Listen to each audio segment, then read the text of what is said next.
Video number 34 of 100 on jazz violin. All right, a little story time.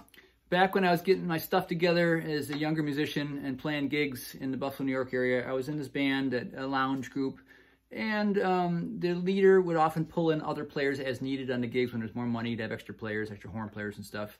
And as I was transferring out of being the bass player in that band and working on playing a little more guitar, a little more violin, a little more upper, and being a soloist, I was starting to study these things. And we had this saxophone player. I've told this story before, actually, on other avenues. Dave Chabone, hey Dave, in Buffalo, great alto sax player. And he would come on that gig and he would be able to solo over anything, whether you heard it before or not. Some Madonna song, some bebop song, he could blow over any of it. And on the break, I went, Dave, how do you do that? And his answer changed me forever. He said, I don't know, I listen to the bass. I went, duh, I'm a bass player, right? I thought like listening to the bass was like cheating or something. You just had to magically know all the chords and be able to hear everything. But think about it. The bass player is the expert of the basics. That's their job.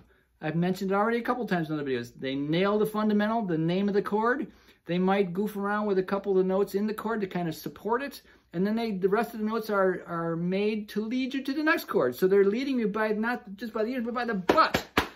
By the butt from one chord to the next. If you pay attention to the bass player and listen to that bass player primarily, you'll have no trouble increasing your ear skills.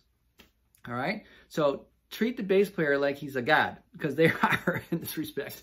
And start listening to bass players. Maybe even try to play some bass lines. Maybe even analyze the bass parts in jazz as the walking bass, or, really learn to listen for that fundamental tone. That'll help improve your ear as well. We did a video on knowing the importance of the fundamental or the tonic and finding that by ear. The bass player can help you. I would suggest putting on any song, especially like a pop song. Do it easy at first and press pause at any point and then get your instrument out and go, there it is. Okay, it's a C chord, and try and analyze the chords by finding the fundamental. Find the bass note first. Learn to train your ear for that, and you'll be able to figure out the rest of the notes and the scale needed just by following them, all right? So think like a bass player, and you'll have a better chance of playing over anything, whether you know the song or not. You can just follow them, and they are the experts at the basics. Piece of wisdom I got on the gig.